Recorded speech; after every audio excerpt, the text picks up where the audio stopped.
digitalisation de la société a poussé les entreprises vers le chemin de l'innovation, développant de nouveaux outils et surtout des outils de plus en plus performants. La recrudescence de ces outils a profondément modifié les comportements des consommateurs. Aujourd'hui, les points de contact entre l'entreprise et son client sont multiples. On parle de stratégie multicanal, cross-canal ou encore omnicanal. Ces terminologies sont souvent amalgamées et utilisées à tort. Un petit point s'impose pour bien faire la différence.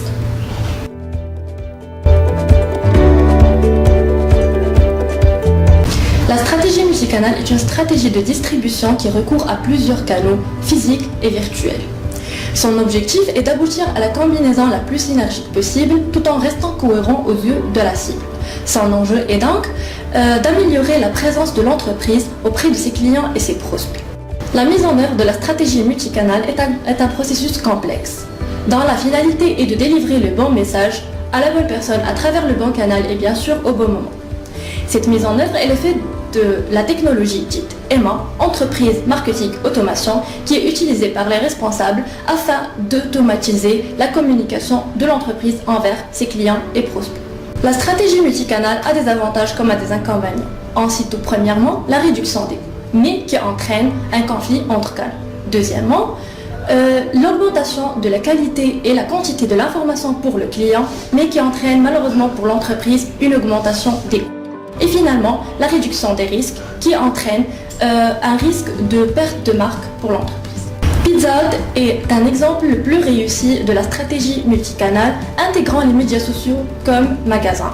On peut citer sur Twitter, les followers peuvent suivre l'actualité du groupe ainsi que ses événements. Pizza Hut has announced a new social ordering platform or Chatbox, which will allow conversational ordering of pizzas and other menu items on Facebook Messenger and Twitter.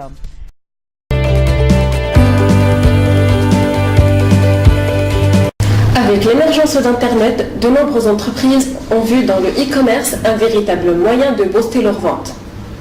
Les premiers sites marchands se sont ainsi développés sans qu'il y ait un lien direct avec leur point de vente.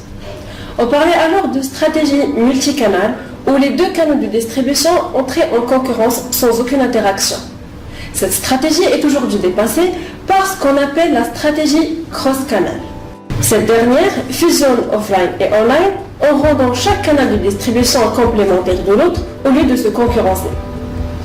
Ainsi, un client peut-il désormais découvrir un produit sur catalogue, le commander sur un site web et le retirer du magasin.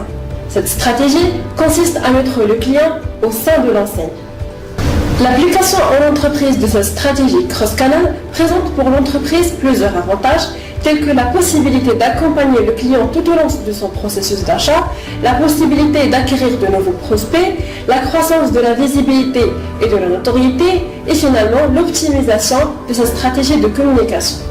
Nous allons donner l'exemple de Yves Rocher qui a remporté le trophée de LSA Cross Canal 2016 dans la catégorie des applications par sa nouvelle application mobile qui a pour objectif de renforcer sa relation avec sa clientèle et développer par la même occasion une sorte d'énergie entre ses points de vente physiques et son digital.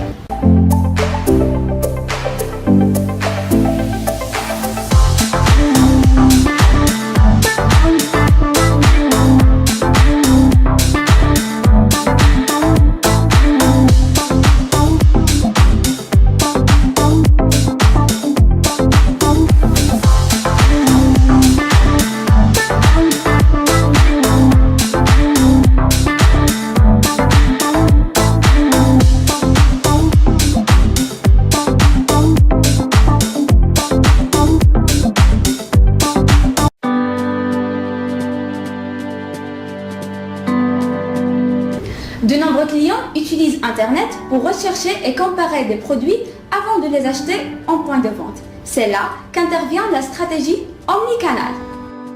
La stratégie omnicanal est la troisième voie qui découle de l'observation du comportement du consommateur. On parle ici d'omniconsommateur.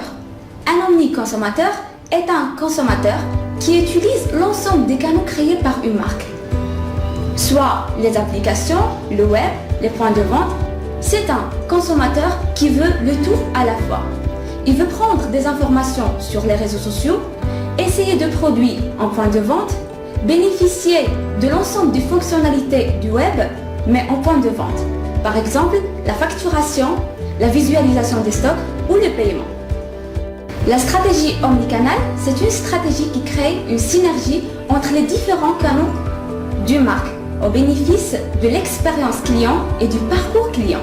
C'est une stratégie qui s'appuie sur l'interaction continue et l'échange permanent entre une marque et chacun de ses clients. La stratégie omnicanal offre plusieurs avantages, à la fois pour le client et l'entreprise. D'abord, en véhiculant le même message sur l'ensemble des canaux créés par une marque. En plus, l'entreprise peut offrir plusieurs options avec un meilleur accès à l'information. Les ventes augmenteraient, tout comme la satisfaction et la fidélité du client. Mais encore plus, la stratégie omnicanal est une opportunité pour éviter les silos marketing et logistique, afin d'avoir une vue de 360 degrés du client et optimiser l'expérience client. Pour que cette stratégie soit la plus efficace possible, l'entreprise doit adopter une structure spécifique qui permet des changements. L'efficacité est liée en grande partie à une logistique harmonisée, un management de personnel efficace, de bonnes relations avec les partenaires et un système d'information performant. Prenons l'exemple de Nespresso. Nespresso offre des parcours achats omnicanaux, c'est-à-dire un membre du club Nespresso a accès à plusieurs offres, les mêmes offres sur l'ensemble des canaux créés par la marque, c'est-à-dire via le distributeur automatique, l'application, par téléphone, en point de vente ou sur site web. Le passage d'un canal à l'autre est fluide. La transformation digitale chez Nespresso est un véritable accélérateur de business. On l'a mesuré à double titre.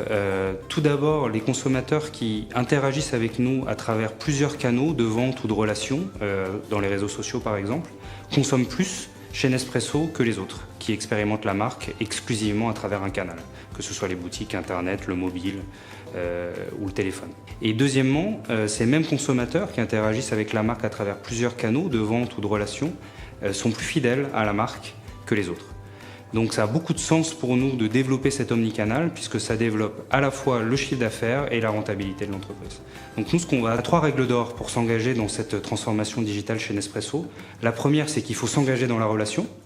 La deuxième, c'est qu'il faut que ce soit utile. Et la troisième, c'est qu'il faut individualiser la relation avec nos consommateurs. La contrepartie du big data, toutes les datas que les consommateurs savent mettre à disposition des marques de plus en plus, la contrepartie pour les consommateurs, c'est qu'ils s'attendent en retour à ce que les marques utilisent ces datas à bon escient, à ce que les marques utilisent ces datas de façon utile, de façon individualisée avec eux.